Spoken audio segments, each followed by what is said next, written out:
Que bom, né?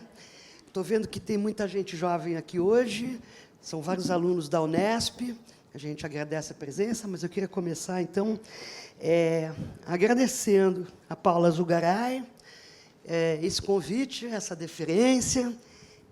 Nós vamos tentar fazer uma mesa assim, muito animada, agradecendo também a ABACT, lembrando que são essas instituições que sempre nos propiciam a possibilidade de fazer coisas, e, nesse momento, né, que o país vive, é muito importante fazer coisas, não é? Na área cultural, a gente não pode perder essa ação de vista, né? Então, eu começo aqui apresentando os meus colegas, e eu quero dizer que é um prazer estar com todos vocês aqui hoje, compartilhando essa mesa. Então, eu gostaria de falar do João Fernandes, que realizou a curadoria da exposição do Bruce Conner, que é uma parceria entre a Galeria Gomide e Bergamin, né? A Mirtes Marins, que realizou a curadoria da exposição Comigo Ninguém Pode, na Galeria Jaqueline Martins, e a Mariana Manhães, que é artista e que está com uma exposição em cartaz agora na Galeria Central. Então, bom dia a todos, e vamos dar início, então, a essa mesa. Deslimites entre arte, literatura, música, cinema e tecnologia e tudo mais, como a Paula já disse. Então, eu gostaria de dizer que, quando a gente fala em deslimites, de saída surgem duas questões que nos vêm à mente, não é? A primeira é como o uso de dispositivos tecnológicos pode contribuir para que nós tenhamos essas fronteiras borradas entre as diferentes linguagens, como arte, literatura, música, cinema e tecnologia. Portanto, aqui, eu já começo fazendo uma diferenciação das fronteiras borradas entre linguagens e das fronteiras que borram entre dispositivos, né? A segunda questão é como as linguagens entre si, então, podem estar entrelaçadas e criar interdependências. A esses diversos procedimentos, nós damos o nome de arte contemporânea. Mas, quando a tônica recai sobre o uso de dispositivos, algumas vezes promove-se interações com o espectador, e nós denominamos essas interações como media art, né? Essa arte que opera com dispositivos. Mas as nomenclaturas pouco importam, a não ser em território técnico entre artistas, críticos e teóricos. Em todo caso, o que nós podemos dizer é que, desde o aparecimento da fotografia, né, no final do século XIX, existe uma espécie de negociação entre os meios. A fotografia, como todo mundo sabe, ela vai desembocar no cinema. E, mais tarde, a música vai ser inserida no cinema, que sempre contou, logo de saída, com a narrativa. O que, para mim, não deixa de ser uma intersecção literária já, né? Desse momento em diante, o que nós vemos, então, é a imagem estática do fotográfico querendo se tornar imagem em movimento, a imagem negociando, a imagem fixa negociando com o cinema. Quando a imagem ganha movimento com o aparecimento do cinema, nós já vemos, então, essas narrativas imbricadas via roteiro e, mais tarde, a música, inicialmente tocada ao vivo, à medida em que o filme rodava. E, mais tarde, com o avanço das tecnologias de som, a música já vai aparecer nos filmes de forma totalmente integrada e natural. Do cinema vem o vídeo, e do vídeo, após o advento do computador, as negociações entre os meios e as linguagens se expandem de tal forma que não tem mais volta. As 3 exposições em cartaz em São Paulo, nesse momento, a Mostra de Bruce Conner, em parceria entre MSC Galeria Bergamin e Gomide, com curadoria do João Fernandes, nos traz exemplos claros de procedimentos artísticos que hibridizam as linguagens. Da fotografia, do filme, do vídeo, da música e também da moda. Na Galeria Jaqueline Martins está a mostra Comigo Ninguém Pode, que empodera a mulher, com a curadoria da Mirtes. Lá, as fronteiras entre as linguagens estão totalmente abertas. Desenho, escultura, foto, instalação e todos os outros meios vêm alinhados a um recorte curatorial que dá esse empoderamento ao feminino. E a exposição da Mariana Manhães, na Galeria Central, agora assinala uma importante mudança na sua obra. Agora, os corpos produzidos pela Mariana, os corpos dos seres, não são mais os infláveis, mas também eles trazem uma grande dramaticidade, tal como eram os corpos infláveis. Que os infláveis tridimensionais nos traziam nas fases anteriores. Então, eu vou começar passando a palavra para Mirtes Marins, em seguida falará a Mariana, e, por último, o João Fernandes vai falar do Bruce Conner. Eu sugiro, não sei se é esse o tempo certo, que sejam 15 minutos de fala para cada um, de 15 a 20. E, em seguida, eu vou lançar algumas perguntas para esquentar o debate e vou abrir para a plateia poder falar. Eu tenho muito essa vontade de sempre abrir bastante para a plateia, de fazer esse formato de forma que o público participe, que a gente abra essa fala. Mirtes, você. Está funcionando? Tá. Bom dia, muito obrigada aí pela apresentação. Quero agradecer a Select pelo convite, parabenizar a ABACT, por todo o evento. Acho que realmente está atingindo esse objetivo de circulação de pessoas, às vezes, que não têm o hábito de visitação às galerias. Acho que isso é um processo muito importante. Bom, eu vou falar, então, da exposição. Eu tenho uma série de slides aqui para mostrar. A exposição está numa segunda fase agora e, portanto, essas imagens aqui fotografadas não estão mais presentes na galeria. Ela passou por uma reedição.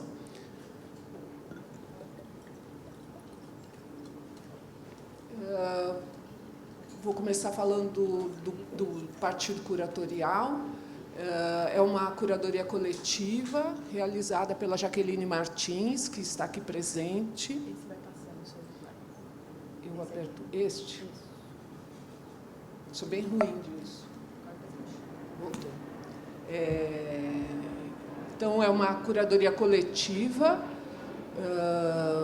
pensada pela Jaqueline Martins, pela Rita Mourão, da Desapé, e por mim.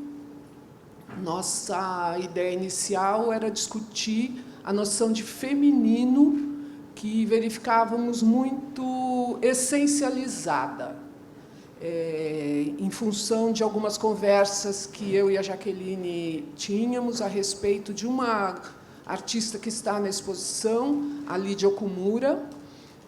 A Jaqueline recebe, por muitas vezes, pesquisadores, curadores, pessoas querendo estudar ou querendo falar de feminismo e feminino, e a obra da Lídia recebia sempre uma avaliação de que era uma obra masculina, ou que fosse algo parecido com o que os homens fazem.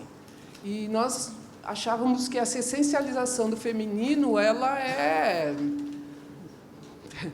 desqualificada, talvez, e ela não colabora num debate sobre o feminismo.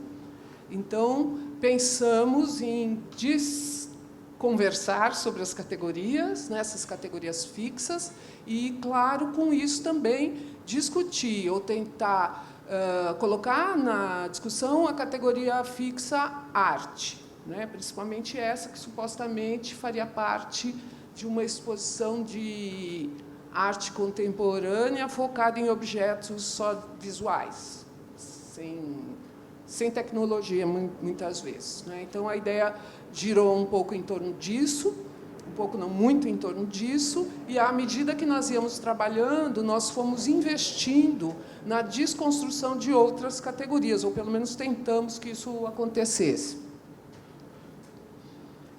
Aqui são algumas vistas da exposição.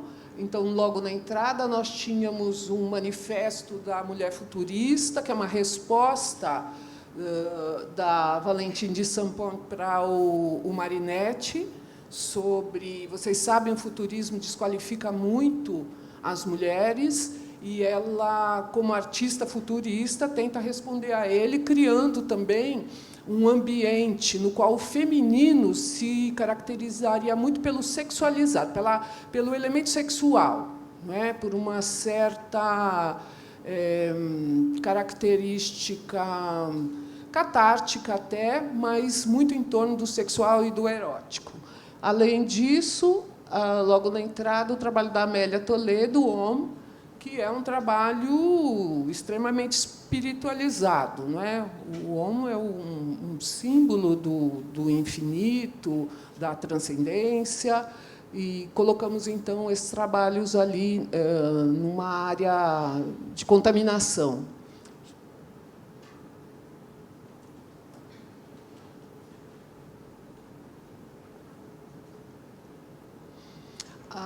A Rita Mourão participou intensamente aqui do nosso processo. Nossa ideia inicial é que ela colaborasse numa parte gráfica. Acho que vocês conhecem, a Rita domina muito uma história das revistas, principalmente, e das revistas de arte, não só. E, ao final, a entrada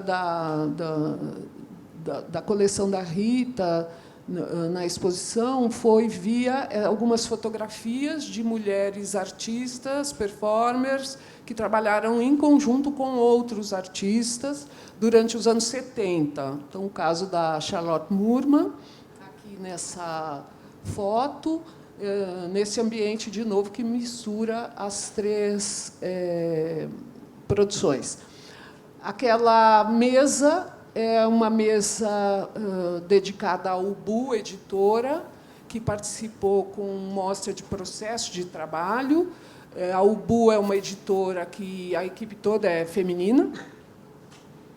E nós gostaríamos também de ampliar, né? Nós quisemos também ampliar para a produção gráfica dentro da exposição, a ideia da produção gráfica dentro da exposição, já que havia também essa entrada das revistas nesse contexto. Além disso, aquelas pinturas logo acima da mesa são da Georgette Melling, também trabalha com elementos gráficos, e uma série da Lenora de Barros, de publicações que ela faz durante os anos 90. Desculpe, eu vou voltar aqui só para eu...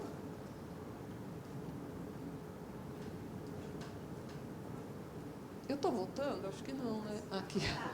De 94 a 96, ela publica no Jornal da Tarde essas colunas, que têm um caráter performático também.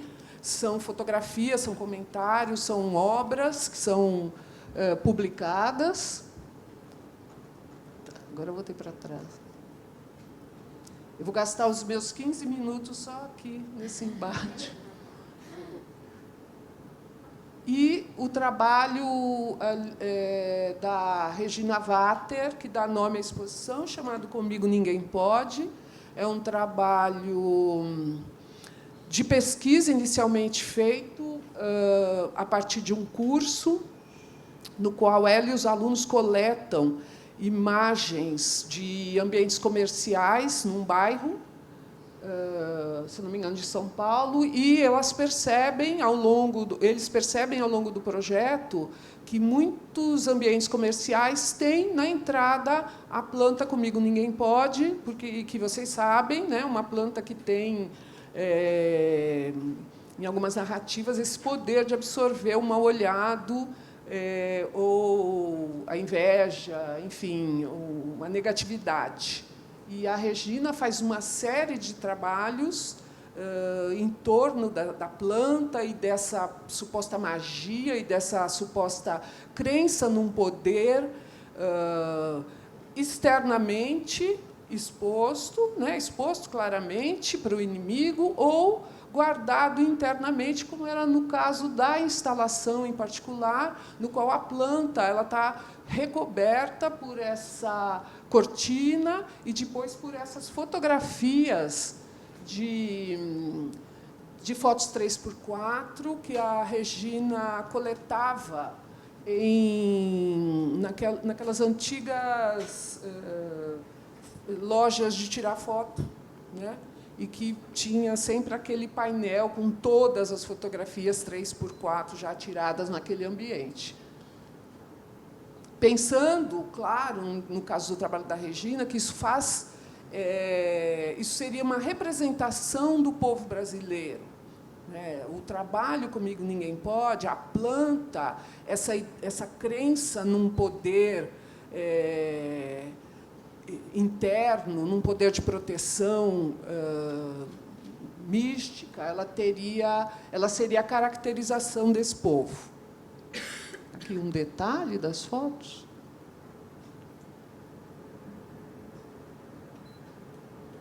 A Amélia Toledo também comparece na exposição, no trabalho ON, mas aqui também, num dos seus poços. Também aqui nós temos um outro tratamento da obra, né, de uma obra que conversa com elementos da natureza e elementos industrializados, e, mesmo representação, ela nos convida a uma meditação, a um mergulho, como num poço original. E, claro, lembrando que a ideia do poço como um lugar ali de magia está sempre representada em várias narrativas.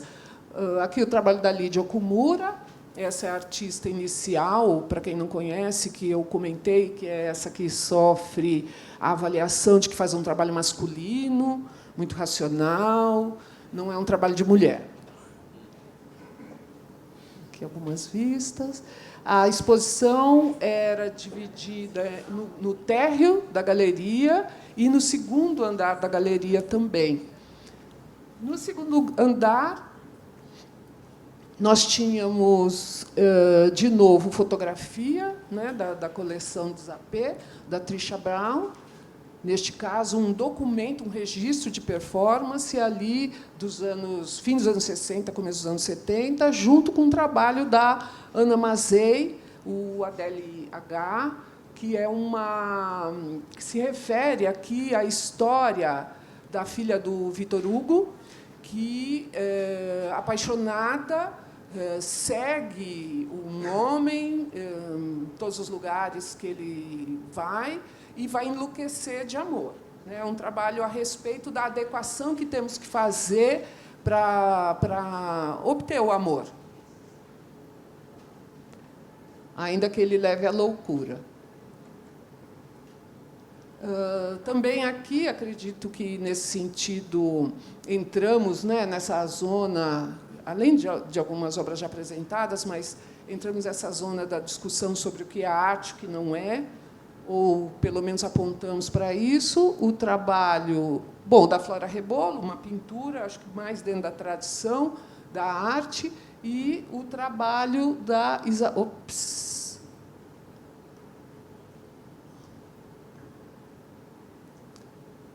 Isabela Capeto, que é uma estilista, que tem uma história. O ateliê dela pegou fogo e ela guarda essas roupas, mesmo com porquê do acervo, mas mesmo muito machucadas por esse incêndio.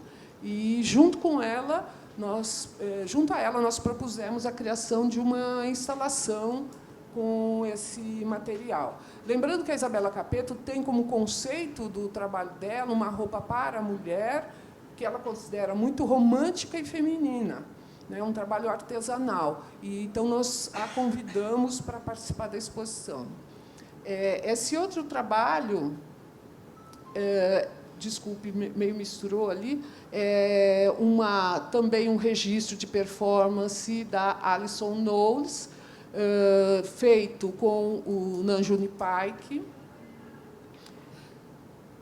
e que ela também está com uma vestimenta que fazia sentido dentro do desenho da exposição. Temos um trabalho aqui da Letícia Parente. Nós colocamos um registro de um trabalho, na verdade, um xerox de um trabalho, no qual ela trata muito antes do Photoshop, né, da presença na mídia impressa de sugestões de como interferir no rosto da mulher, principalmente, para que ela fique bem. Então, como maquiar, como valorizar as maçãs do rosto, né, que tipo de maquiagem você deve usar nos olhos, para que eles fiquem adequados a um determinado modelo. De novo, uma Lídia Okumura, e esse outro ambiente é onde acontecia a performance da Maria Noujain.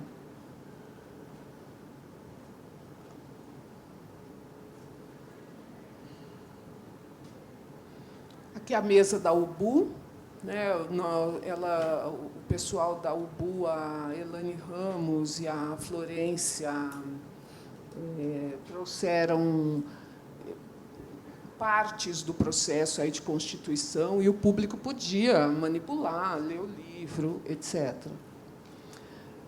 Junto ao trabalho da editora, o trabalho da Marta Araújo, que é um trabalho interativo, as pessoas podem vestir aqueles macacões e se jogar nessa rampa de feltro. Né? E o processo é exatamente esse, de você interagir com a obra de forma muito lúdica. No entanto, para você soltar da rampa, você tem que usar de bastante força. Então, não é exatamente algo que, ao final, não vai te deixar com alguns hematomas. Mas é muito divertido, de fato. Bom, a exposição se alterou ao longo do caminho, né? Nós desmontamos a parte do térreo e algumas obras saíram, outras obras entraram. Nós substituímos alguns trabalhos de artistas cujas obras tinham que sair, e fizemos uma parceria com o Vídeo Brasil, com 3 documentários, um realizado, inclusive, por artista homem. Além disso, a apresentação de um vídeo, registro de performance também da Paula Garcia, Corpo Ruindo. Ela fez uma edição especial dessa performance para a galeria, e um filme de 1896, considerado a primeira narrativa ficcional do cinema, muito antes até do Méliès e dos irmãos Lumière, no mesmo período, e feito pela Alice Blanchet, chama A Fada do Repolho, que está ligado a uma fábula muito antiga, na qual as mulheres nascem dos canteiros de rosa e os homens da horta dos repolhos. É um filme muito curto, de menos de 1 minuto, e que nós recuperamos ali para a exposição, né, como parte dessa mostra de vídeo, para colocar mais um nozinho nessa questão das categorias sobre o que seria o feminino, e, portanto, o que é o masculino, e o que é arte e o que não é. Acho que é isso. Muito obrigada.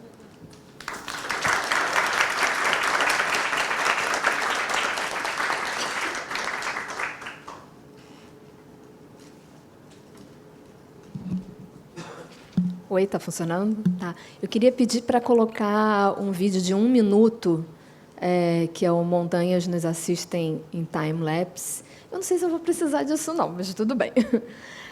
e depois deixar rolando outro vídeo, mas com volume bem baixo, para a gente conseguir falar, por favor. É 1 minuto aí, eu vou começar a falar.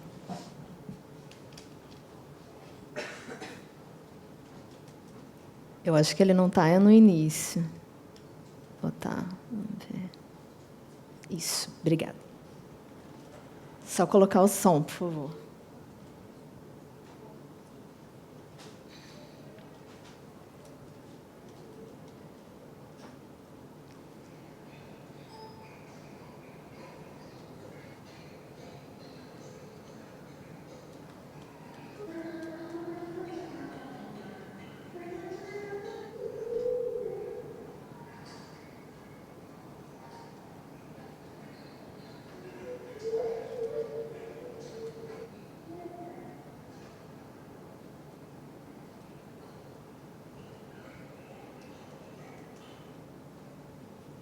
Eu acho que ele começou já meio... põe de novo, por favor. Obrigada.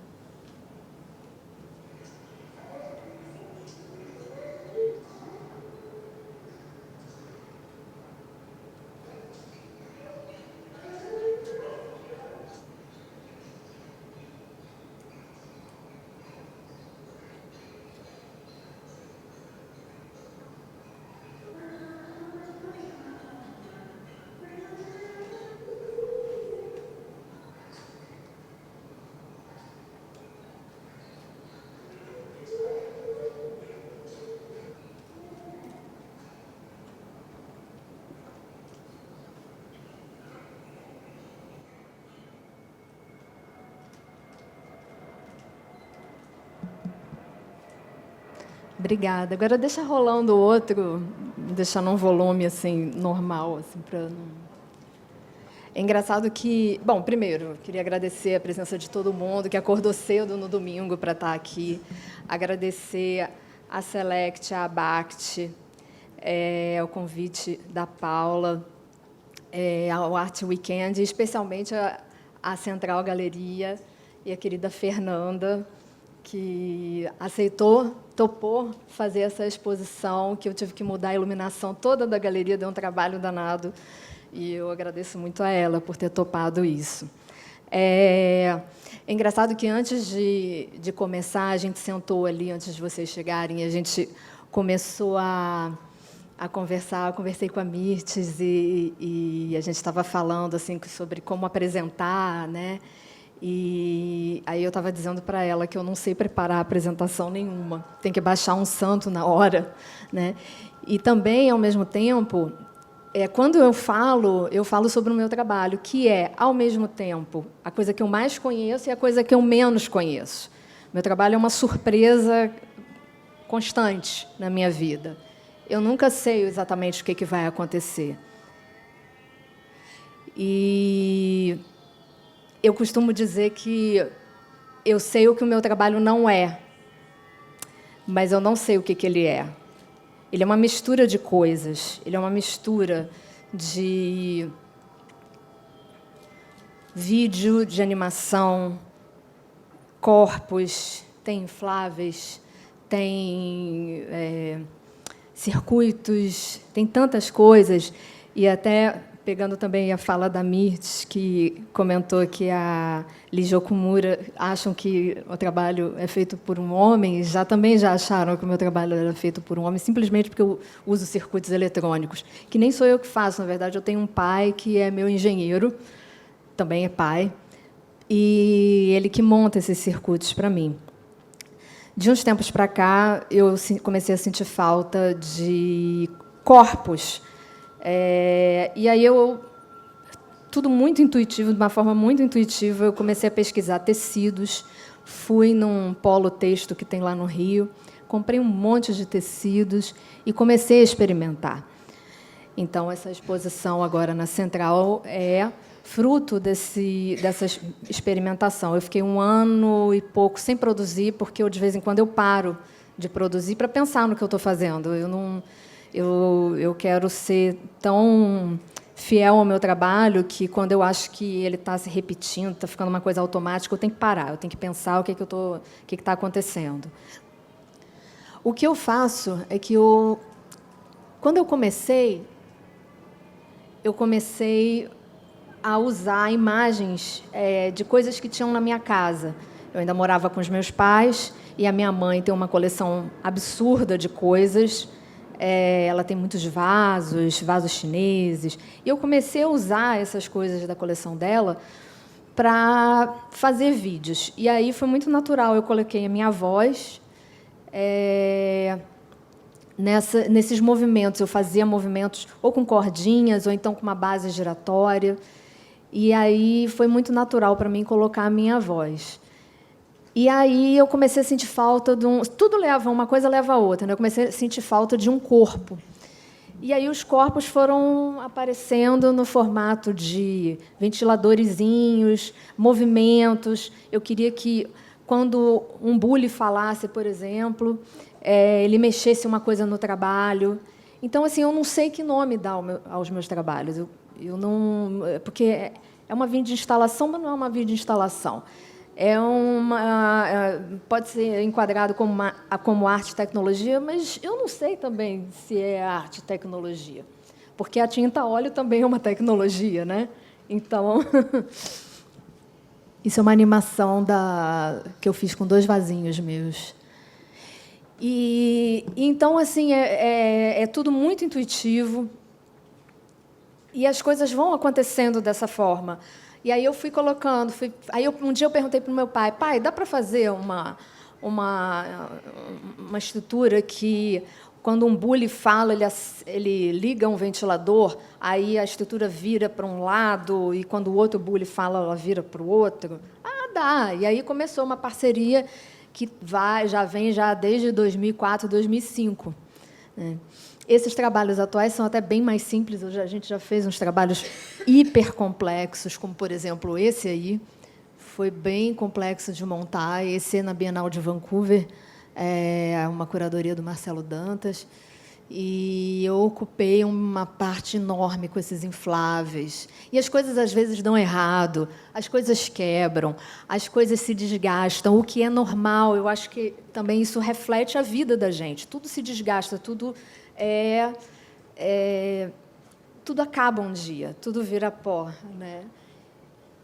E eu acho que o trabalho, sendo vivo, ele faz isso, né? Como alguns desenhos meus, que não estão aqui, mas alguns desenhos meus também, eles vão se desgastando. Eu uso papel vegetal, aí lá no Rio, então, dá aqueles pontinhos, né? Então, é vivo, sabe? Eu gosto dessas coisas que são vivas, elas têm uma passagem pela Terra, assim como nós temos também.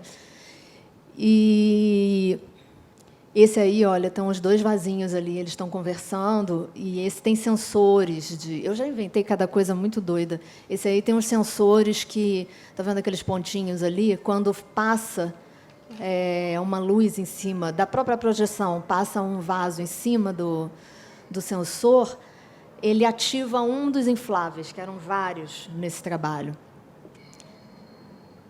Esses vasinhos já são lá da minha casa, da minha coleção, porque, naturalmente, depois, quando eu fui ter minha casa, eu também tenho a minha coleção de coisas. E agora, recentemente, depois de usar durante anos vasos, coisas, portas, janelas do ateliê, que eu animava com cordinha, tudo muito precário, eu faço tudo em casa, eu gravo a minha própria voz dentro de um armário. Então, eu entro no armário, me fecho lá dentro e gravo. E, olha, eu vou falar para vocês, é melhor do que qualquer estúdio de som que vocês podem imaginar. É um armário cheio de roupas, às vezes é meio sufocante, mas dá muito certo. E aí, agora eu comecei a sentir vontade de criar bonecos para fazer as minhas animações. Então, o que está agora na Central é um resultado de 1 ano de pensar, fazer, refazer, testar, dar errado, quebrar. E aí, em cima dos erros, vêm os acertos, porque, às vezes, os erros também trazem acertos maravilhosos. E aí eu comecei a construir bonecos, que são montanhas.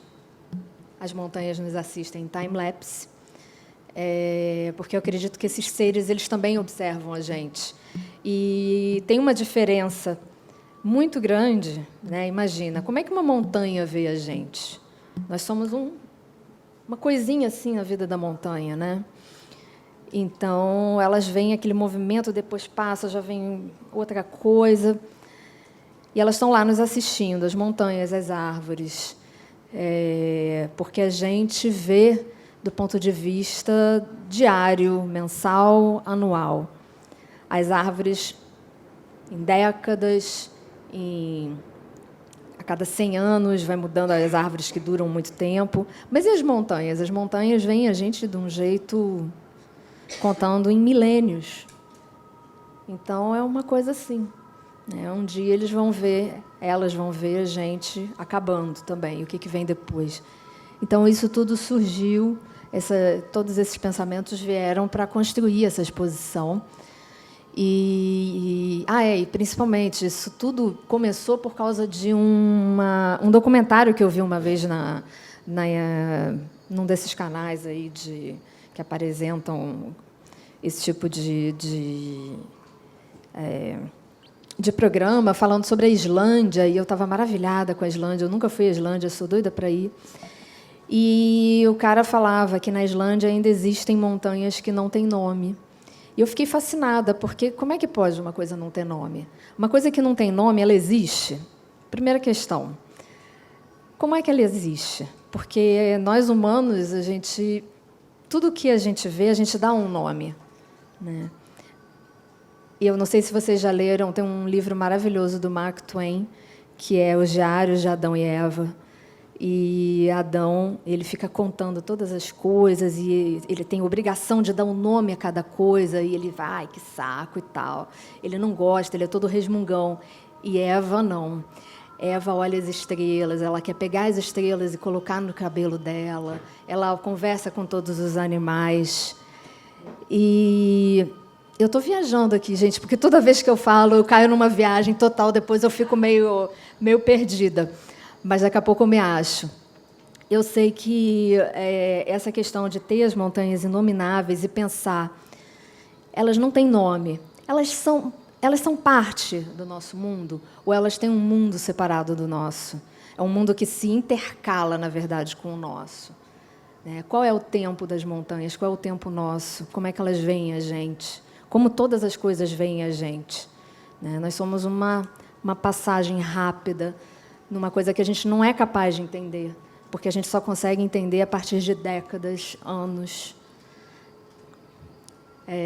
meses, até chegar a minutos, segundos. Isso a gente entende, mas o que está fora da nossa linguagem existe, está lá, e está dentro da linguagem deles, e estão apenas olhando a gente, observando, com toda a calma, né, e o silêncio eloquente que uma montanha pode ter. Eu acho que é isso.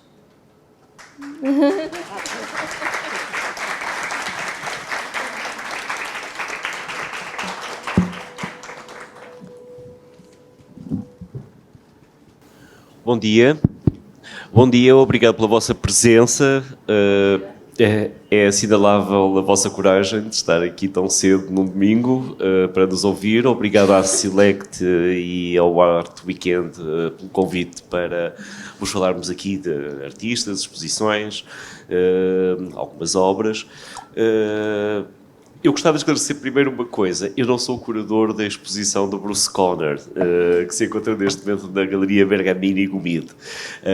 A curadora, aliás, está presente, a Michelle Silva, que tem sido uma guardiã e uma preservadora inacreditável da obra do Bruce, a quem todos temos a agradecer todo o trabalho que permitiu que esses tesouros tão efêmeros, porque o cinema pode ser algo muito efêmero, tenham sido preservados e possam hoje ser distribuídos.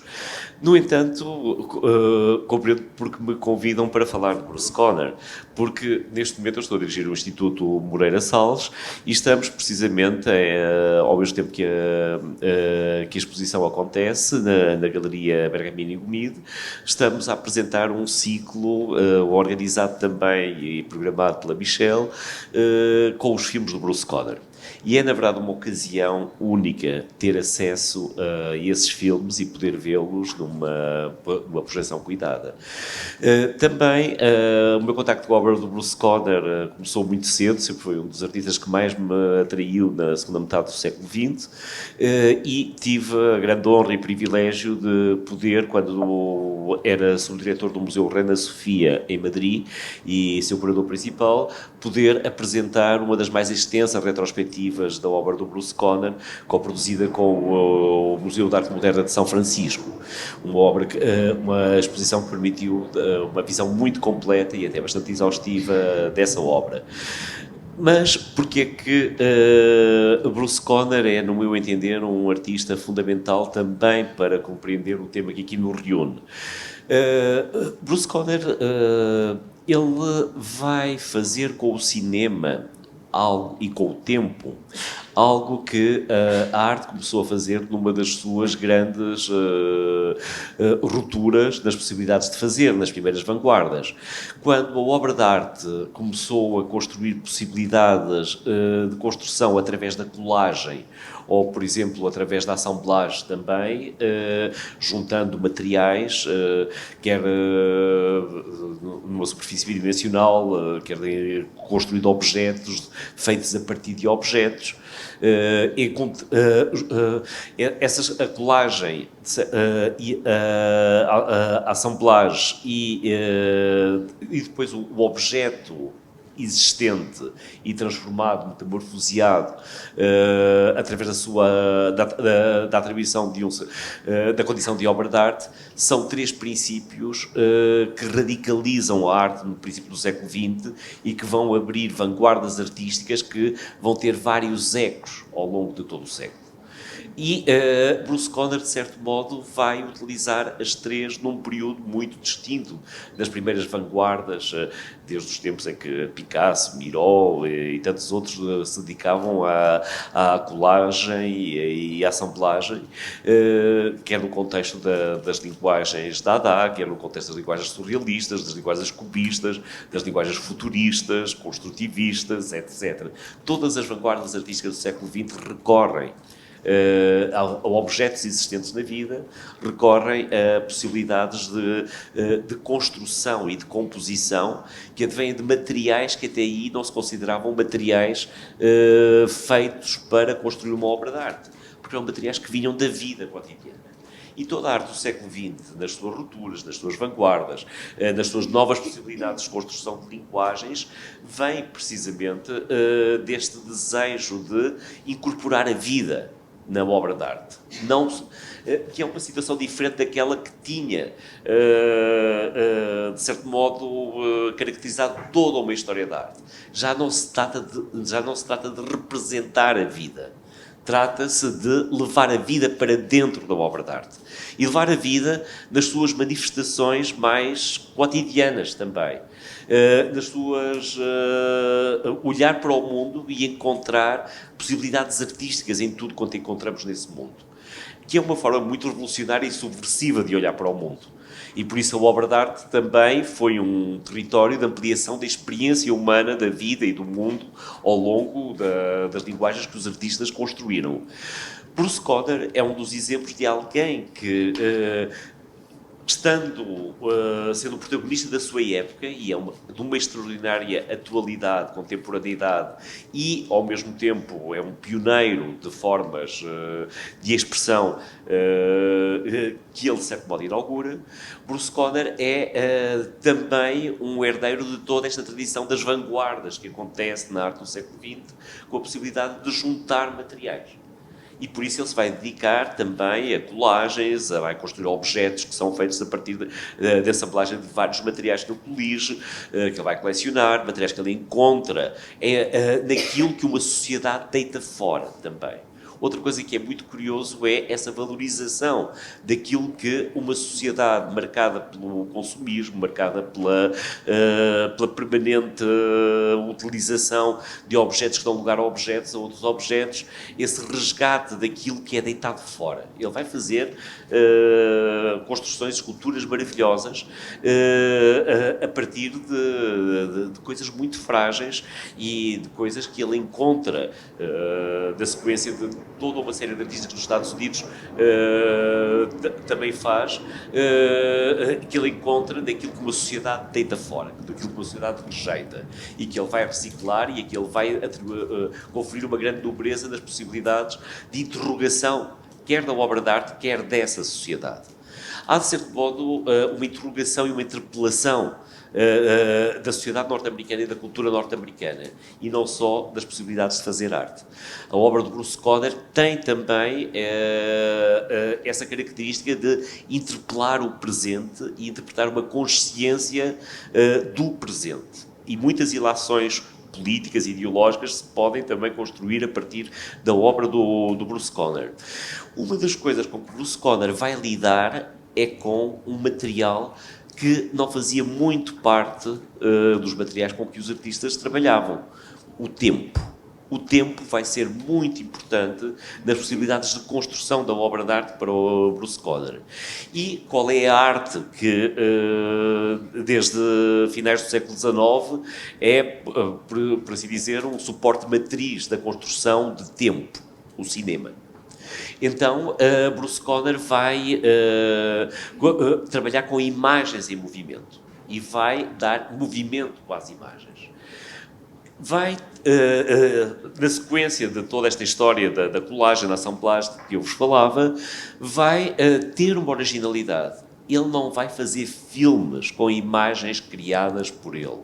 Ele vai, neste caso, há filmes que têm imagens criadas por ele, mas aquilo que é muito inovador na sua obra é ele utilizar imagens existentes, imagens encontradas, imagens que ele vai colar, que ele vai editar, às quais vai conferir um tempo distinto dos filmes onde elas estavam. Então, ele é o primeiro artista que faz filmes a partir de filmes, editando filmes e interrogando a sua condição. Ele não vai fazer filmes narrativos, ele vai fazer filmes que são situações também. E essas situações são situações que representam todo um contexto cultural que está em grande efervescência. O seu primeiro filme, A Movie, é também uma interpelação da sociedade norte-americana, em plena época otimista do baby boom. Bruce Conner vai fazer um filme sobre o acidente, sobre a tragédia, sobre aquilo que se destrói. E todo o otimismo da sociedade americana é expresso, por exemplo, em imagens de lazer, de desporto, de turismo, etc., vão ser permanentemente marcadas, e com muito humor, com acidentes sucessivos. Lanchas que naufragam, barcos que dão à costa, quedas de aviões, carros que se despistam em corridas de automóveis. Há todo um cotidiano americano da competição, por exemplo, do lazer, de características de uma sociedade que está a construir o seu ócio, os seus sistemas de alienação através da imagem, do uso do tempo também, que Bruce Conner vai precipitar em acidentes sucessivos. Numa interpelação que não deixa de ser ideológica daquilo que acontece, obviamente, nesse otimismo da sociedade americana padronizado pela cultura dominante e pela cultura de massas. Uma coisa que Bruce Conner vai saber utilizar também, ele vai montar imagens com tempos muito rápidos e com ritmos muito particulares. E aí Bruce Conner vai ser o pioneiro, hoje isso é reconhecido unanimemente, de forma que nós hoje conhecemos na cultura popular como o videoclipe. Até pela relação com a música. A música é super importante nos filmes de Bruce Conner. E a relação entre imagem e música constrói um outro tipo de obra em que em que elas são indissociáveis uma da outra, mantendo autonomia uma em relação à outra. E isso, o Bruce Conner trabalhou com alguns dos grandes compositores que eram seus contemporâneos e que estavam a construir novas formas de música nos Estados Unidos, ao mesmo tempo que foi utilizar canções da cultura pop que eram êxitos e para os quais ele vai construir imagens, vai montar imagens, vai editar imagens. Por exemplo, quando ele trabalha com compositores como Terry Riley, a música tem uma autonomia, mas ao mesmo tempo tem uma perfeita sincronia com as imagens. É muito interessante essa relação de autonomia e ao mesmo tempo de complementaridade que ele encontra, juntando vários suportes, como da imagem em movimento à música, ao som, e ao mesmo tempo trabalhando com compositores muito experimentais que estavam a criar novas linguagens ao nível do som e construindo imagens e editando imagens. A edição das imagens em Bruce Conner, essa ideia de juntar imagens com velocidades, com ritmos muito particulares, com correspondências muito particulares com a música, é um exercício da fragmentação permanente e caleidoscópica de todas as imagens que consumimos. Porque Bruce Conner é um protagonista de uma época em que a imagem e o cinema são também um objeto de consumo. E ele vai questionar isso, de certo modo, reeditando da sua maneira e construindo uma linguagem que está para além dos filmes, onde ele vai buscar as duas imagens. E vai construir novos ritmos. De certo modo, Bruce Conner vai desconstruir o documentário, formas de relação com o que poderia ser o musical, vai desconstruir imagens da própria história. E é muito interessante, porque Bruce Conner é dos artistas que interpela diretamente a história no seu presente. Sem construir uma retórica política, Bruce Conner constrói um discurso fortemente crítico que nos faz pensar sobre algumas das imagens mais conhecidas do seu tempo. É assim que, por exemplo, num filme como Relatório, Report, Bruce Conner vai editar, ele faz aliás 8 filmes, edita 8 filmes, 8 versões das filmagens que se fizeram do assassínio do presidente Kennedy. E ao mesmo tempo vai manter uma banda sonora que é perfeitamente autónoma e ao mesmo tempo se relaciona também com as imagens que estamos a ver, que é o relato radiofónico de tudo quanto aconteceu naquele dia. Mas tudo isto com uma grande experimentação que chega inclusivamente a utilizar um flickering effect, um piscar da imagem que deixa de haver imagem. A imagem dá lugar à não imagem. E imagens da morte do presidente se juntam a outras imagens de morte. Um touro, por exemplo, morto numa corrida. E a morte é algo que está sempre latente na obra de Bruce Conner. E é uma das grandes interpelações a todas as construções ideológicas do otimismo de uma sociedade consumista que na altura padroniza os Estados Unidos. Ele é um dissidente de uma vida que é imposta através do consumo. E vai construir outras formas de combinar.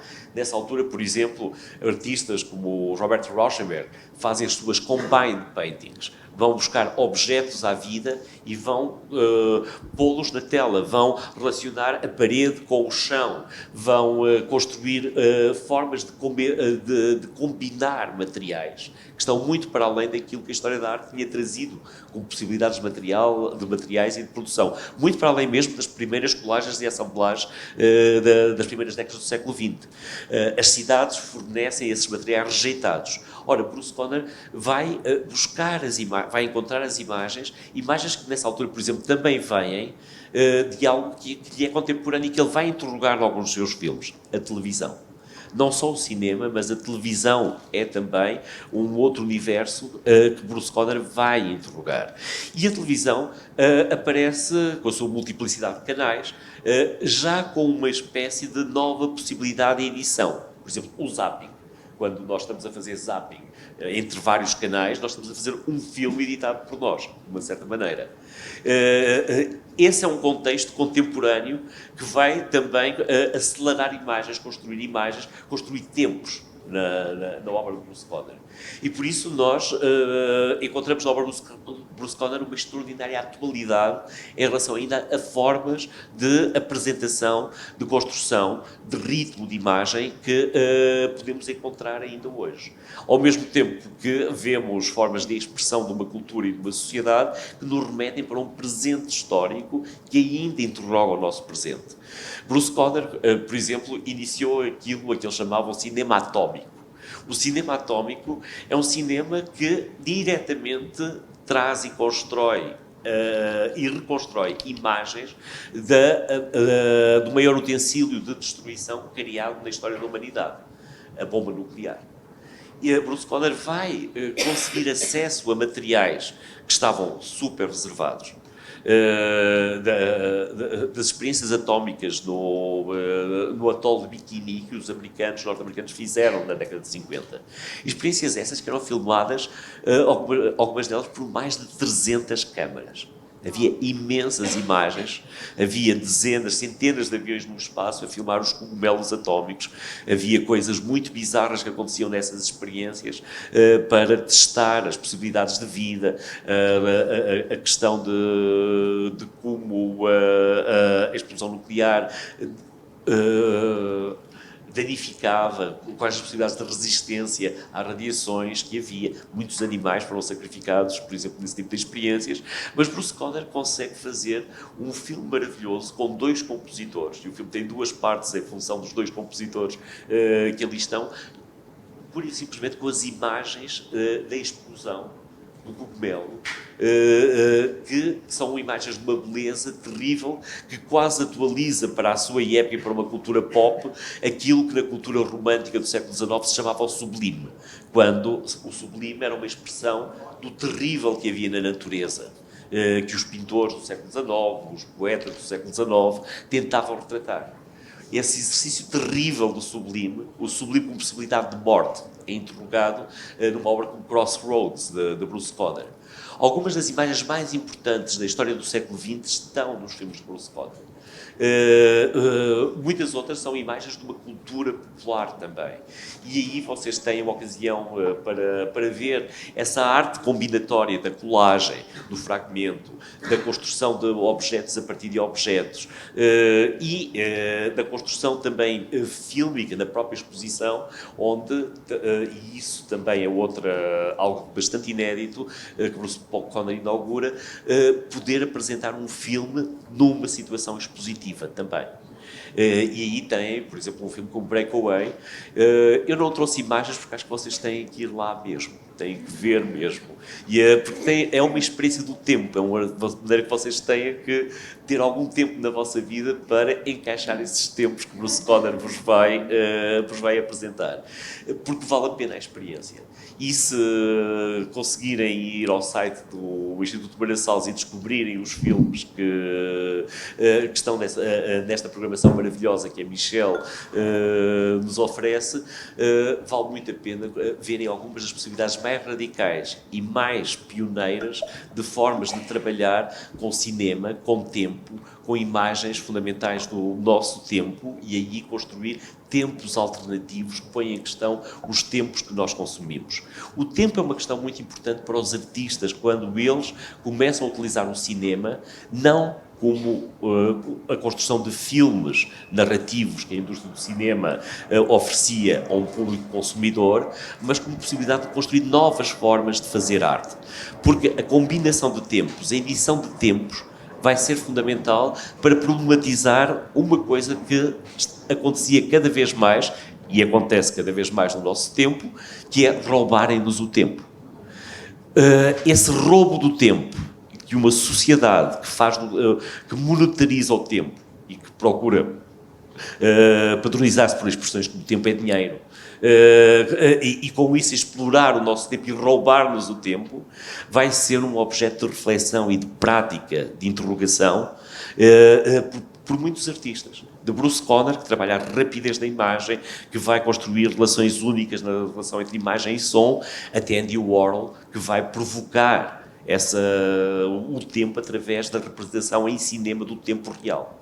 como o tempo real, como é que um filme não constrói um tempo diferente do tempo que acontece quando alguém dorme, quando uma rua de Nova Iorque é filmada durante 8 horas, etc. O tempo é um instrumento subversivo com o qual os artistas problematizam e reagem a esse roubo do tempo. Aí Bruce Conner é muito contemporâneo de artistas que criam novas formas de arte e com isso problematizam a vida e uma sociedade. No seu próprio tempo, Bruce Conner tem desenhos que ele demorou anos a fazer. Vocês vão ver também na exposição alguns desses exercícios, mas vale muito a pena descobrir alguém que inventou e reinventou as possibilidades de fazer obra de arte, não só com imagens, mas com tempos. Obrigado.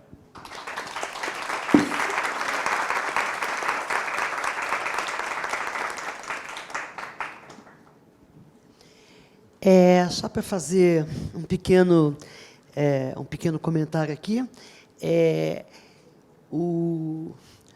Primeiro, eu queria que a Michele se apresentasse, porque eu acho importante.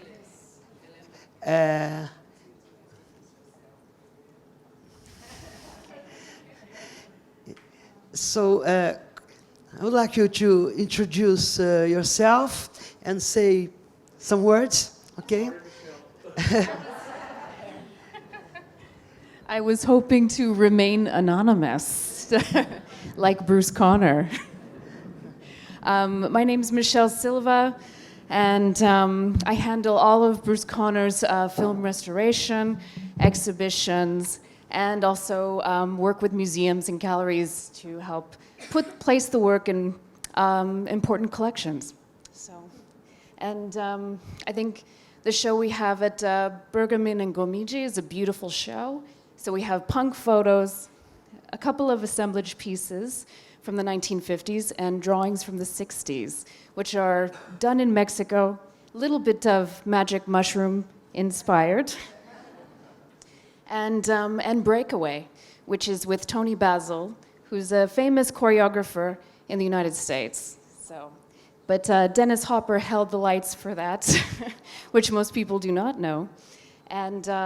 But it's this beautiful black and white cinematography that is only a performance possible on film. So we hope that you will go and experience the work in this beautiful installation that they've done. So thank you. Obrigada. Thank you, Michelle.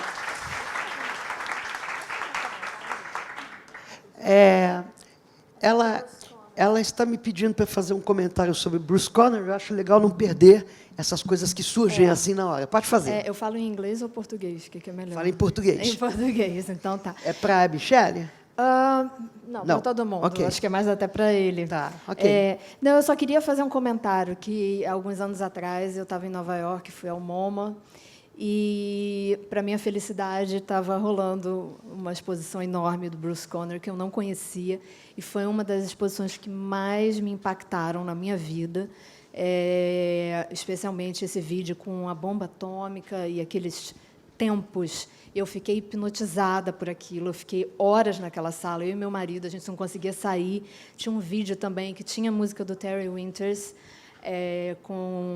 tinha umas flores, e aquilo era muito... Eu não consigo nem descrever, assim, era incrível, foi incrível, as colagens, os objetos com látex. Eu fiquei realmente maravilhada, tenho lá o catálogo, e é só isso, eu estou doida para ver a exposição, eu não queria perder o timing desse comentário. Obrigada. De fato, a exposição que a gente vê na Galeria Gomidi e Bergamin é uma exposição absolutamente instigante, né? Primeiro que são fotos, você tem uma parede cheia de fotos que são absolutamente pops, elas vêm do mundo pop, né? E isso vai estar interligado com desenhos que estão dentro da mostra e também um filme muito rápido, um vídeo, que é absolutamente fascinante. Eu não sei de que maneira ele fez esse vídeo, né? A impressão que a Regiane e eu tivemos quando nós estávamos olhando o vídeo é que ele dançava com a câmera enquanto ele fazia o vídeo, né? E esse timing super rápido das imagens irem acontecendo, né? Um ritmo assim que as imagens têm, misturadas com toda a visualidade que o filme traz, que é uma interseção que eu vejo nitidamente clara com a moda, né? Então, toda essa tecelagem, né, na roupa da personagem que dança também é um ponto muito importante, que eu acho que se conecta e dá razão a essa nossa fala de hoje, com a questão da moda que a exposição da Mirtes vai trazendo. No caso da exposição da Mariana, eu acho que tem um componente de tempo e tem um componente também que muito me reporta à literatura, que eu já vou retomar para a questão da Mariana, e depois eu volto para a questão do Bruce, né? Mas, assim, no trabalho da Mariana, mesmo desde o primeiro momento dos infláveis, né, antes da produção virar e estar nesse turning point que ela está, a gente vê muito claramente essa presença clara de um embate entre o high e o low-tech, mas vê, sobretudo, eu penso uma presença quase literária, porque sempre que eu vejo o trabalho da Mariana, eu me lembro do Tony Osler, né, que é um artista norte-americano, mas que também tem vozes no trabalho, que tem esses corpos muito estranhos, mas esta sonoridade implícita no trabalho, né, que também está no Tony Osler, é uma sonoridade que me remete a uma questão literária do Beckett, né?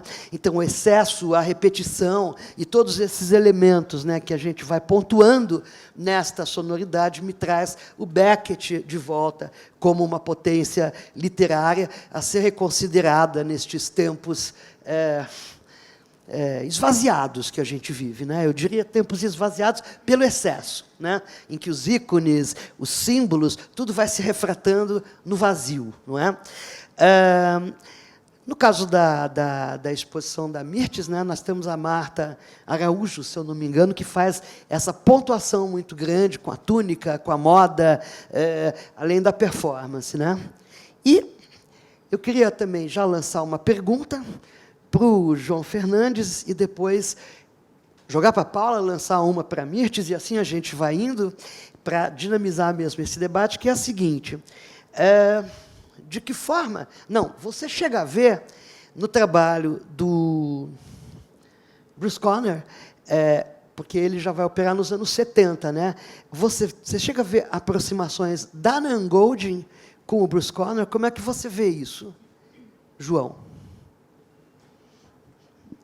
Falo mais nitidamente das fotografias, né, e daquela sequência dos slides da Nan. Confesso que é diferente a Nan, porque a Nan trabalha com fotografia mesmo, apesar de ter inventado um género, que é o slideshow, numa relação muito única e quase operática entre som e imagem também.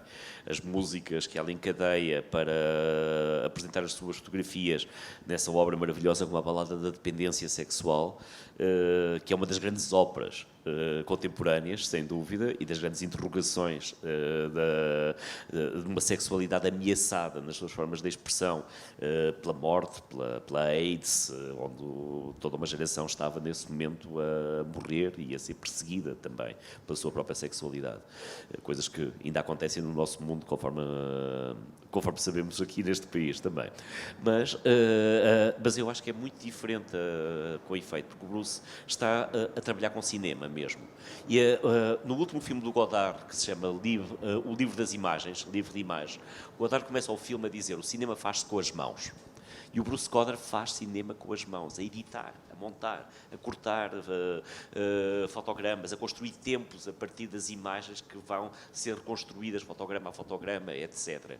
É muito diferente trabalhar com essa relação imagem a imagem da Nan, porque a Nan não faz filmes. O Bruce Conner está mesmo a trabalhar com cinema e leva o conceito do ready-made, do objeto encontrado, para os próprios filmes que ele vai utilizar, que ele vai reeditar, etc.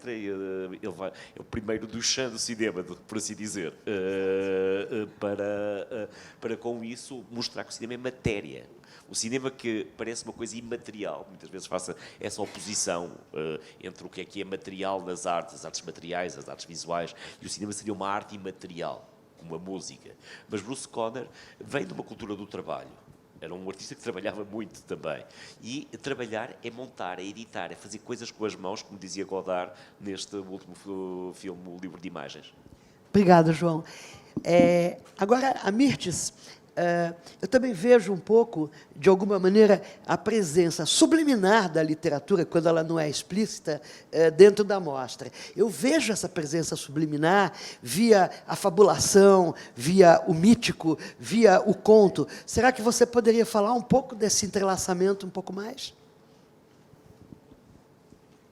Bom, eu acho que, na verdade, na constituição da curadoria e de toda a própria produção da exposição, de qualquer exposição,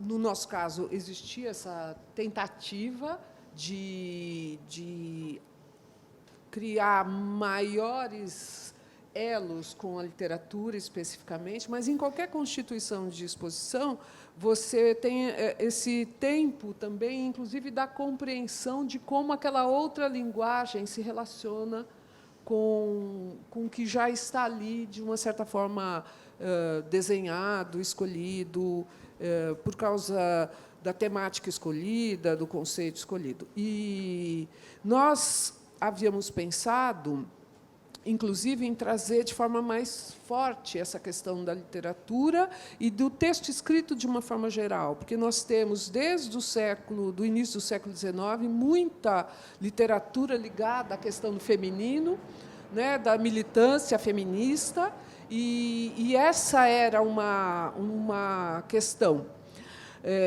Porém, existem essas limitações de como trazer aquilo de maneira que faça sentido com o que já existe, e, muitas vezes, de autores mais contemporâneos, de como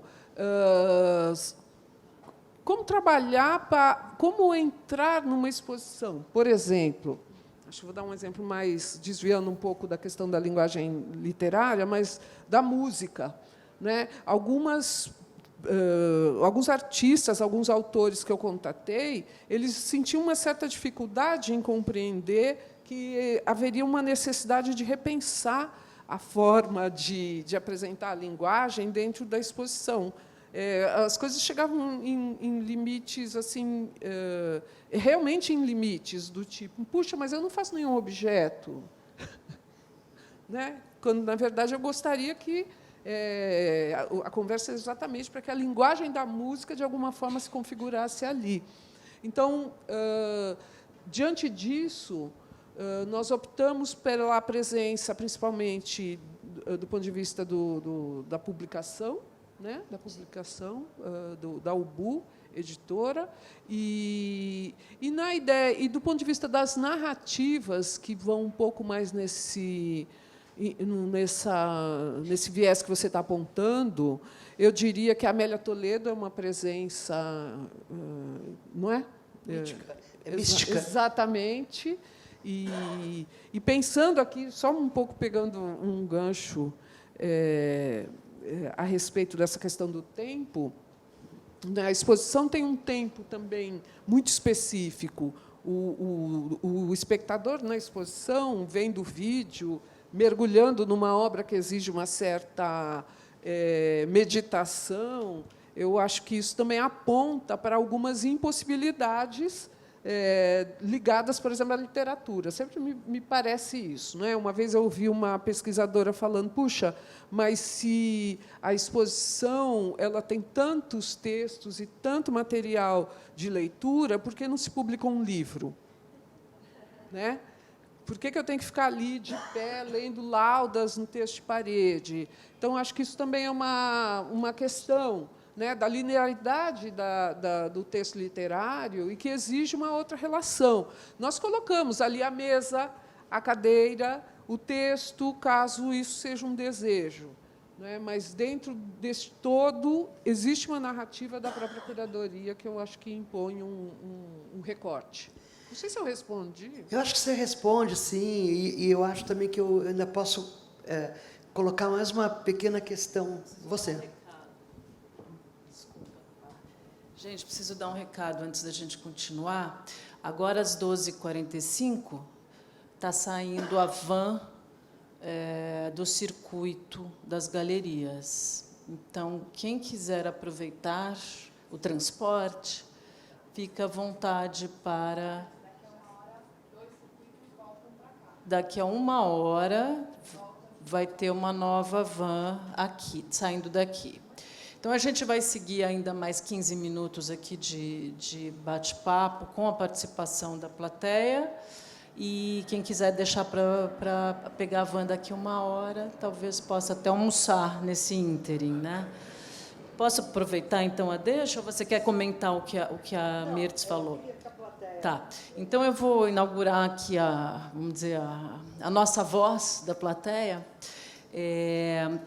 Então, fazendo uma pergunta para Mirtz, desculpa, para Mariana, que, bom, já que a gente está falando desse trânsito entre linguagens, eu acho que é muito interessante como esses trabalhos rebatem uns nos outros, não é? Então, se, por exemplo, a gente tem, pela fala do João Fernandes, o filme, quer dizer, o objeto de arte do Bruce Conner ser o filme, ser a imagem em movimento. Quer dizer, ele traz a condição artística para a imagem em movimento quando ele trabalha com o tempo, a quebra do tempo, né? No teu trabalho, né, é curioso porque é o objeto animado, né, e o que acaba nos sugerindo a presença do cinema, de alguma maneira, quer dizer, mesmo que a linguagem do trabalho não seja o cinema, ele é a instalação, né? E ele contém o filme em certos, né?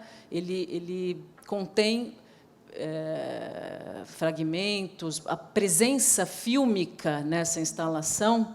Ele, como um todo, ele não é um filme, ele é um objeto em movimento, uma obra em movimento. Então, aqui também, curiosamente, sugere uma existência fílmica em algo que não é um filme. Então, eu queria que você comentasse se você acha... Qual a relação do teu trabalho com o filme, o cinema e a imagem em movimento? Eu estou pensando aqui, enquanto você estava falando, eu não sei nem se eu vou responder adequadamente, mas eu lembrei de uma situação que aconteceu. Em 2017, eu fui finalista do Marco Antônio Vilaça, e na exposição que teve no MUBI, assim, estava montado o meu trabalho, era uma instalação grande. Só um adendo também. Eu chamo instalação, chamo desenho, tudo, mas para mim tudo é a mesma coisa. Eu chamo só por uma... Eu acho que essas coisas não deveriam ter nomes, mas vou chamar de instalação. Era um trabalho que ocupava um espaço bem grande. E aí tudo teve a abertura e tal, e depois eu fui para o Rio, e os meus pais vieram passar um fim de semana aqui em São Paulo, e meu pai acabou indo lá para ver. Meu pai fica mais estressado, é a pessoa mais estressada do mundo com o meu trabalho, e ele foi lá para dar uma olhada se estava tudo ok. E chegou lá na exposição no MUBI e tinha uma menina sentada com a cara dentro do meu trabalho. Era um casulo muito grande e ela estava com a cara lá dentro do trabalho. Não sei se ela está por aqui, acho que não. Mas aí ele ficou olhando assim e a menina estava conversando com a minha animação, com o vaso da minha animação. E aí ele viu que assim os guardas não estavam ligando e tal, aí pensou, bom, ela deve ser daqui, né? E ela realmente estava com um crachá. Aí ele chegou perto, aí ela falou, não, sou monitora, que todo dia eu sento aqui e eu converso. E eu soube que o meu trabalho teve o apelido de Coisinha. E todo mundo chamava o meu trabalho de Coisinha. O título, na verdade, eu nem lembro mais qual era o título, mas ficou Coisinha. E ela sentava e conversava com ele, contava os problemas dela, ouvia ele. Eu sei que meu pai pegou o telefone dela e eu comecei a trocar mensagem. A gente acabou criando uma relação assim de amizade. Ela é daqui de São Paulo. E aí, quando acabou a exposição, eles me mandaram, o grupo de monitores me mandou um vídeo da hora que é um momento final, quando você desliga a coisinha pela última vez, que é sempre um sofrimento para mim. Cada exposição que eu tenho que desligar pela última vez é uma morte. Porque não é só a morte do trabalho, ele vai renascer depois, uma outra encarnação, porque cada trabalho desses é montado de um jeito de acordo com o espaço, né? Aliás, nenhum trabalho, nenhuma pintura é a mesma. Ela sempre reencarna, porque ela está conversando com outras coisas. Né? Mas, assim, o meu trabalho, especificamente, eu monto de acordo com a arquitetura do espaço. Então, eles mandaram para mim uma foto da Vitória, que é o nome dessa monitora, da Vitória desligando a coisinha e todo mundo se despedindo do trabalho. Eu não sei exatamente como, mas eu acho que essa história se relaciona com o que você falou, no sentido de que o trabalho ele criou um mundo próprio, um tempo tão próprio que as pessoas entraram naquele tempo. Ela entrava literalmente, ela botava a cara dentro do trabalho e conversava com o vídeo, que não está falando nada. Eu falo... quando eu falo, né, eu crio uma fala de acordo com o objeto, não tem nada preparado, é tudo intuitivo, e eu não falo nenhum idioma. Eu falo uma língua que eu invento de acordo com o objeto. E ela entendia isso do jeito dela e respondia, e conversava. Eu acho que o cinema cria isso também. Porque o cinema, eu já li uma vez, não sei quem foi que falou isso, mas eu já li que o cinema é uma meditação, porque você sai, você está naquele lugar, você está no teu sofá, você está com a coisa do seu lado, com o seu controle remoto, com o pé em cima da mesa e tal, mas quando você liga aquele filme e ele te puxa, você entra num outro tempo. Então, eu acho que, de uma certa forma... Assim, eu não sei se eu respondi, mas eu acho que é por aí. Tá bom? Obrigada. A gente tem um outro microfone para a plateia, para eu não ter que roubar o microfone da mediadora? Imagina. Gente, quem aqui gostaria de fazer alguma pergunta? A gente pode iniciar com 3 perguntas e depois ver o tempo, né, Paula? Alguém gostaria de fazer alguma colocação, alguma pergunta? Por favor. Você fala seu nome, por favor? Meu nome é Rita. Oi. É um comentário, e daí que eu queria que eles falassem a partir disso. É uma coisa super breve, mas eu achei interessante que, bom, você falou muito dessa questão, não sei, espiritual, digamos, desse tempo que está no seu trabalho. Eu achei interessante que, quando a Mirtz vai falar da exposição, ela fala, principalmente, né, quando de uma, não sei se espiritualidade, digamos assim, principalmente quando você fala da obra da Amélia Toledo dentro dessa mostra, então, que cria esse tempo do espiritual, digamos assim, que é um outro tempo. Então, que tempo é esse? E ontem, quando eu estive lá na Bergamin Gomide, daí tive o privilégio de ver uma visita guiada com a Michelle, eu me lembro dos desenhos do Bruce, que ela estava mostrando, desse tempo espiritual de uma época no México, que foi uma coisa que eu... Então, você sai daquela foto punk e vai para um desenho de um período que ele ficou no México, que é um outro tempo também, enfim, de como esse tempo do espiritual passa nessa obra, de alguma forma. Então, não é uma pergunta, se vocês puderem comentar um pouco sobre esse tempo espiritual, já que a gente falou tanto de tempo. É isso.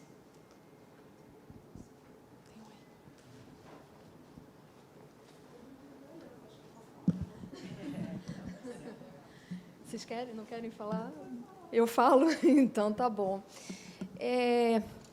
Eu não sei, eu acho que um trabalho sempre tem vários tempos. O que você está chamando de espiritual, assim, eu não tenho uma religião, mas eu percebo, quando eu estou fazendo os meus trabalhos, especialmente esses recentes, que eu tive contato pela primeira vez com o ato de costurar,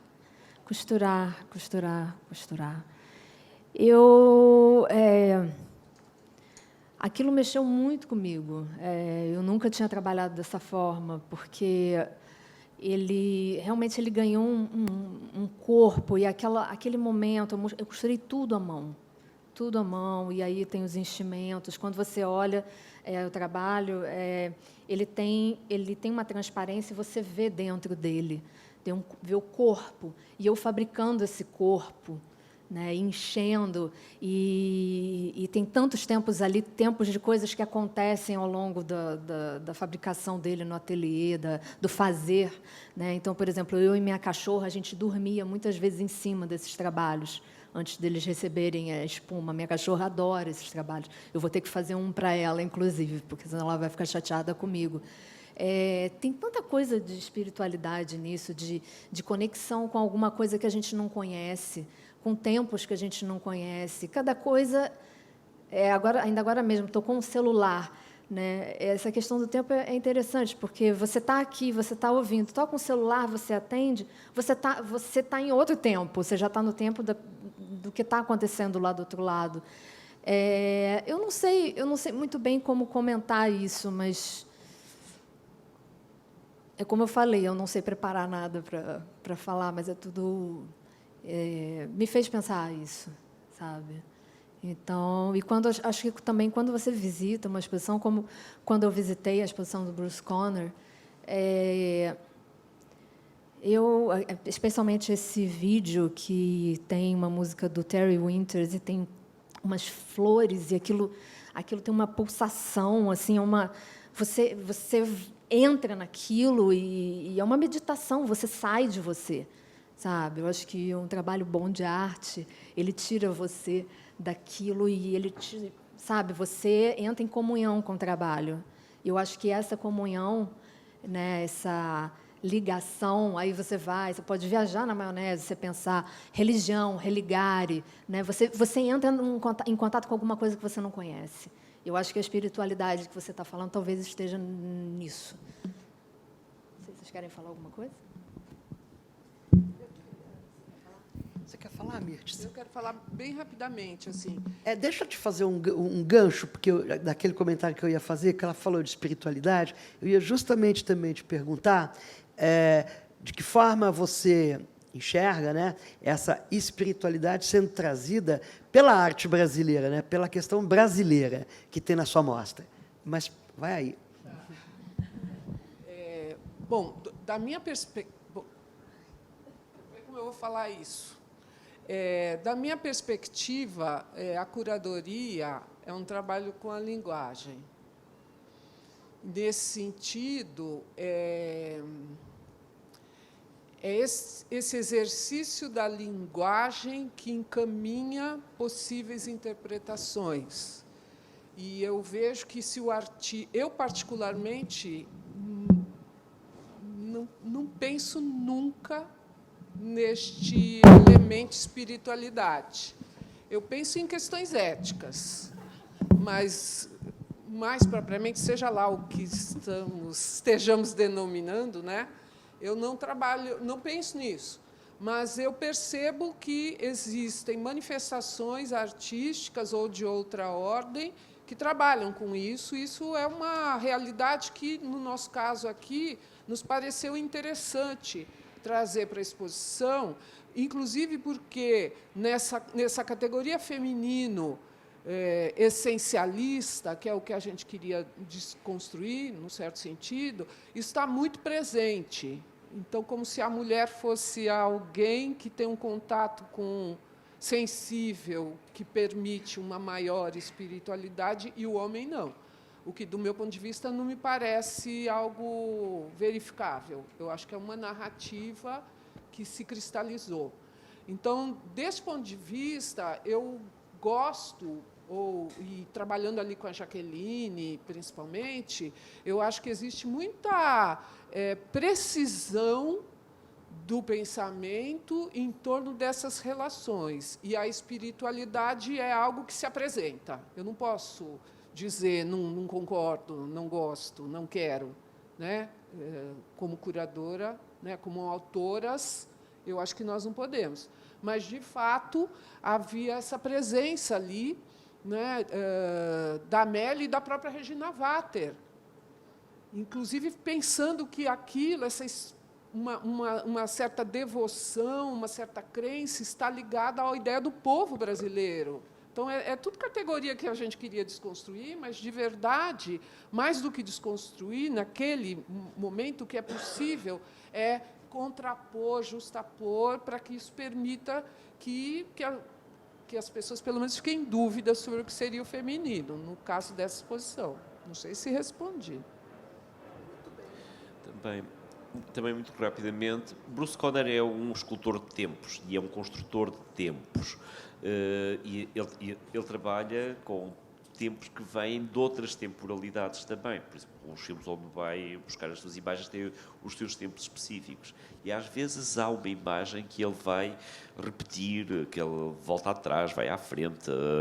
Ele joga com o tempo, na verdade. E a imagem pode ser recursiva, a imagem pode ser transformada e até quase destruída em qualquer tempo narrativo, por exemplo. Que há um jogo também com a narrativa.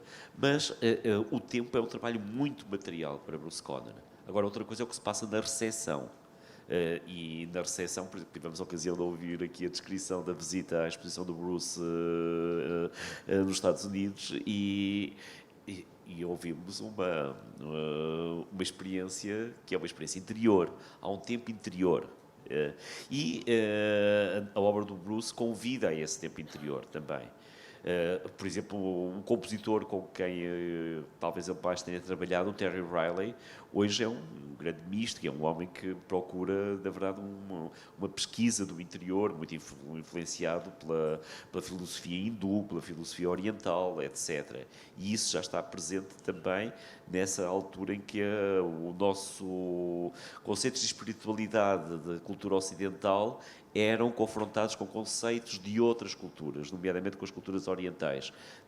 Na obra do Terry Riley, o compositor de muitas das músicas que encontramos nos filmes do Bruce, isso é bem notório. O que às vezes é curioso é ver como essa experiência, por exemplo, da morte que se representa em Crossroads com o cogumelo atômico, acaba por ser uma extraordinária, uma espantosa manifestação de vida também. E de vida através do cinema. O cinema faz renascer tudo aquilo quanto está a morrer ali naquela imagem. É muito... porque é a imagem que vive e sobrevive à morte. O cinema sobrevive à morte.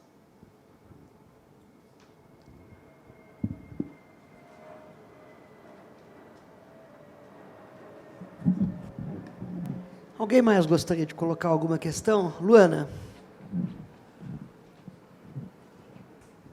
Oi, acho que minha pergunta é mais para a Mirtes. Eu estava pensando sobre o que você falou a respeito de texto, a presença de textos, ou muito texto em exposição, e como alguém pode perguntar, por que isso não é um livro e não uma exposição? Eu queria que você falasse um pouquinho mais de quais as estratégias que podem ser usadas para que uma exposição de arte não se encerre no seu período expositivo e tenha também outros formatos e acho que falando sobre esses deslimites de arte também, quais são os deslimites de uma exposição de arte que pode acontecer também de outras formas e durar no tempo, além da data de encerramento, assim. Tá. Bom, eu contei que alguém me falou isso. Eu, de jeito nenhum, acho... Ou melhor, eu acho que um texto também ali tem um grau de edição, óbvio, né? Tem a narrativa, claro, e que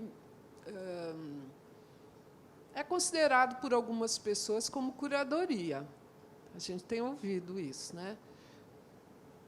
Eu não sou particularmente contra o texto presente na exposição, claro, mas foi interessante ter ouvido esse comentário, porque, realmente, algumas exposições, principalmente institucionais, às vezes têm bastante texto e que eu tinha que ter uma cadeira ali para sentar.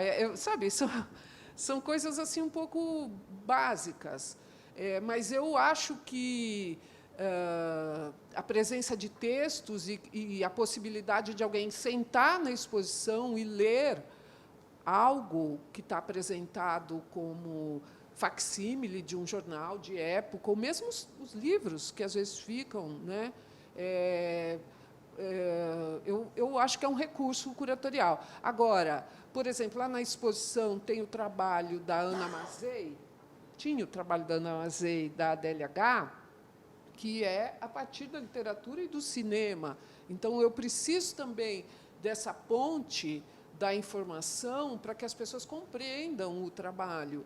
E, muitas vezes, eu acho que isso, num certo sentido, reforça essa presença de educativos ou de algo que seja aproximado, né? Essas formas, às vezes, fechadas, elas dão a gente já encaixa numa solução, mas essa ideia dessas mediações, da possibilidade de ter alguém falando sobre o trabalho nas diferentes visitas, eu acho que pode ser interessante. Nem sempre, mas é uma possibilidade. Mas isso é um mega problema, eu acho. Eu queria fazer um comentário, né, a essa sua questão. Eu acho assim muito importante toda a questão da mediação, das visitas orientadas e do lastro do registro da publicação. Até porque a publicação, no meu entendimento, mais do que tudo, ela é uma estratégia de circulação de ideias e de deixar um lastro na história assim muito bem marcado para as próximas gerações. Isso é importantíssimo, né? Mas, assim, acima de tudo isso, né, tem uma coisa que é a marca que uma exposição é capaz de deixar na gente. Isso, desse contato mágico com a obra ou com a costura das obras, não é? Isso é impagável. Esse é um momento que me parece, de todos, para quem tem a oportunidade de ver a exposição, né? É óbvio, eu já falei do registro para depois, né? Mas, assim, esse é o momento que deixa a gente realmente em estado passível de transformação, né? Eu não vou dizer que a arte salva, eu não acho isso, né? Eu não tenho essa visão, e nem de bem e de mal, essa coisa maniqueísta, ou é isso, é aquilo, é tudo, né? Mas nada é mais importante para mim do que uma obra ou uma curadoria que me marque, né? E, nesse sentido, a gente pode falar dessas exposições que a gente está vendo, do trabalho da Mariana Manhães, a gente pode falar... Eu citaria o Tony Ausler, né? Entrar numa exposição do Tony Ausler é um desvio de alma, né? Uma coisa louca que acontece com a gente. Mas, historicamente falando, no caso do Brasil, eu diria também da 24ª Bienal de São Paulo, que é uma exposição que, sem dúvida, marca muito a nossa geração. Essas marcas são muito importantes. E tem outras exposições lindas que realmente... É por isso que a gente viaja e sai pelo mundo olhando, né? Então, eu não abro mão desse contato com a obra, né? Mais alguém gostaria de falar? Paula? Quer fechar? Não? Pode falar. Última questão. Ok. Obrigado. Eu queria fazer, na verdade, só uma pergunta para o João, aproveitando um pouco o gancho que a Mirtz colocou das questões educativas e um pouco o que a colega falou a respeito das estratégias de exposição. No IMS, a gente vê os visitantes têm cada um a sua temporalidade, assim, e assim tem gente que está lá só de passagem, tem gente que está que viaja de outros lugares do Brasil para ver as exposições que são montadas lá. E a exposição que vai ser montada, assim, ela tem uma questão de tempo muito importante. Então, como fazer, ou quais as estratégias, ou como esse educativo pode ser mobilizado, João,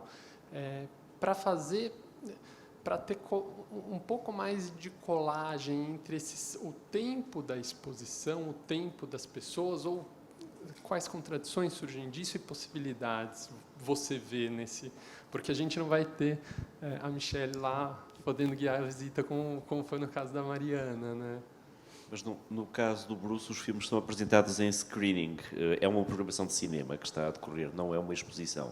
Mas há uma exposição, por exemplo, que neste momento com um cineasta, com um diretor de cinema no IMS, que é o Argon Farouki.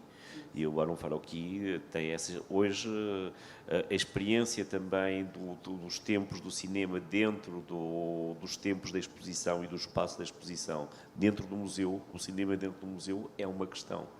E aí há temporalidades muito definidas. Por exemplo, uma vez eu fiz uma exposição com o Pedro Costa, um diretor de cinema português, muito interessante, em que toda a exposição foi construída a partir de 2 tempos. Um tempo em que um filme começava, um filme que ele fez que durava 8 horas, começava com a inauguração do museu e terminava com a saída do museu, e depois pequenos excertos que apresentavam os personagens de um filme que o Pedro, na altura, estava a fazer, Juventude em Marcha, Colossal Youth, em inglês, que foi apresentado no Festival de Cannes, em que todos os personagens eram apresentados quase como os screen tests do Andy Warhol, aquelas apresentações de pessoas de poucos minutos. E então havia esse jogo de tempos. É uma questão que existe exposição caso a caso. E, obviamente, os serviços de mediação têm que construir estratégias também caso a caso, em função da forma como os filmes acontecem. Claro que numa visita coletiva a uma exposição, as pessoas não têm esse tempo. O tempo do cinema é um tempo individual. Nós estamos coletivamente, mas cada um está com o nosso tempo sentado numa cadeira. É muito diferente na exposição, há uma mobilidade em cada um decide o tempo que vai utilizar. Nós, em princípio, não temos essa decisão perante um filme. Obviamente, podemos sair e ir-nos embora, mas numa exposição é como também ver um quadro. Um quadro pode ser visto em 30 segundos ou em 3 horas. É uma decisão de cada um, não é?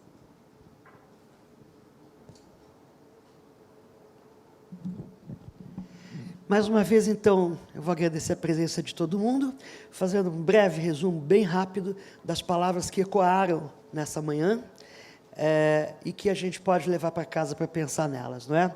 Então, tempo, ética, existência, espiritualidade, feminino, apropriação, assemblagem, colagem, vida trazida para dentro da obra de arte, morte, vida, existência, amor, lastro, tudo isso compondo esse mistério que é o ato de criar.